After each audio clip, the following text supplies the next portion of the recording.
হারিয়ে আমরা সবাই বিধ্বস্ত।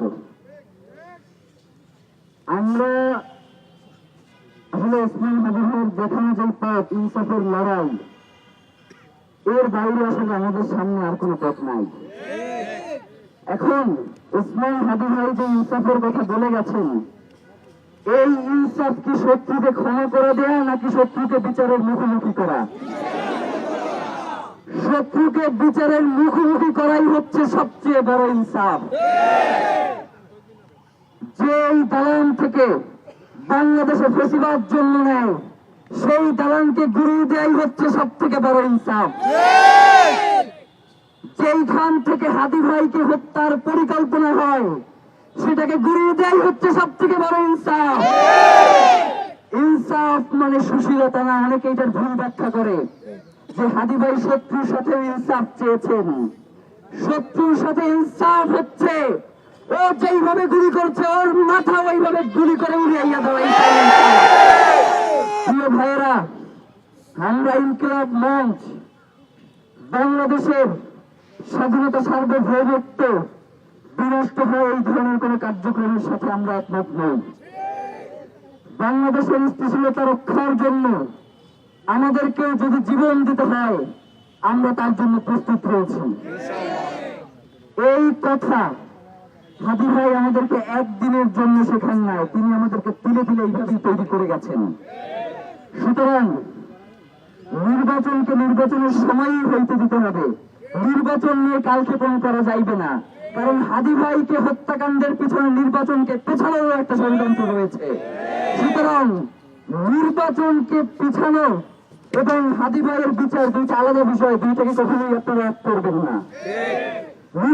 নির্বাচনের সময় হবে, হাদি ভাইয়ের বিচার, এটার জন্য আমরা সময় দিয়েছি 1 মাস।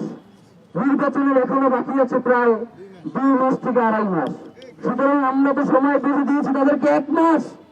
1 মাসের মধ্যে হাদি ভাইয়ের খুনিদেরকে গ্রেফতার করে বিচারের মুখোমুখি করতে হবে এবং নির্বাচনের সময় নির্বাচনকে বাস্তবায়ন করতে হবে।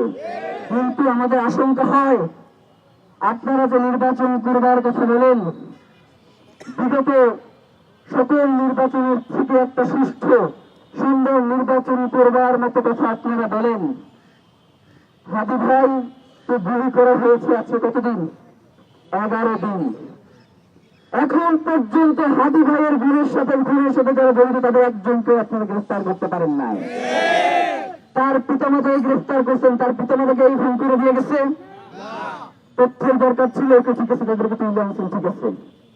এখন পর্যন্ত মানে ফার্স্ট দেখেন, একটু আগে দেখলাম যে একটা করছে, সংবাদ সম্মেলন করছে, বলতেছে যে ওসমান হাদির খুনিদের অবস্থান আপনি নিশ্চিত করতে পারছি, কিন্তু কোন জায়গায় সেইটা বলতেছে না, সে নিশ্চিত করে ফেলছে।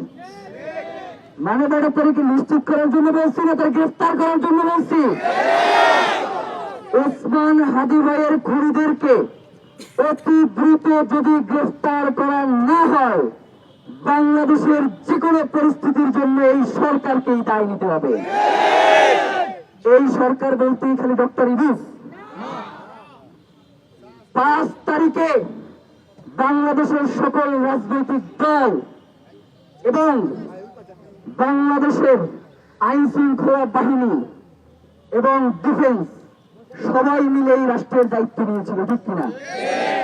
সুতরাং ওসমান হাদি ভাইয়ের খুনিদেরকে যদি 30 কার্য দিবসের মধ্যে এর বিচার সম্পন্ন না করা হয় এবং খুনিদের গ্রেফতার করে জনতার মুখোমুখি না করা হয়, তাহলে এই যতগুলো নাম বললাম সকলকেই দায় নিতে হবে।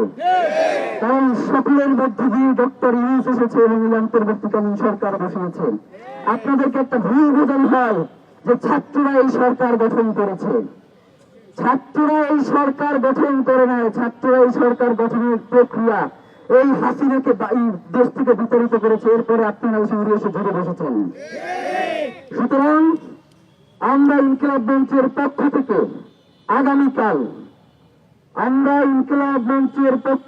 আগামীকাল শহীদি শপথ ঘোষণা করছি।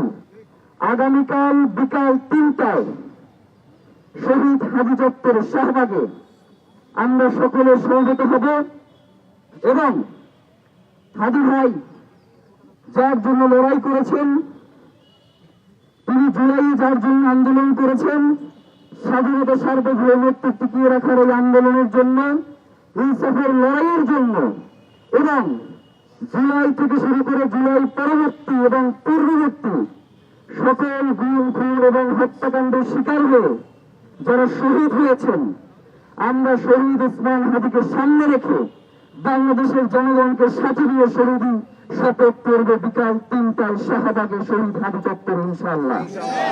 আপনাদের সকলকে আগামীকাল শহীদ হাদি চত্বরে বিকাল 3টায় সকলকে শহীদি শপথ গ্রহণ করবার জন্য এবং এই লড়াইয়ে সকলকে সামিল হওয়ার জন্য এবং এই লড়াইকে বেগবান করার জন্য আমরা ইনকিলাব মঞ্চ এবং বাংলাদেশের জনগণ সবাইকে আহ্বান জানাই।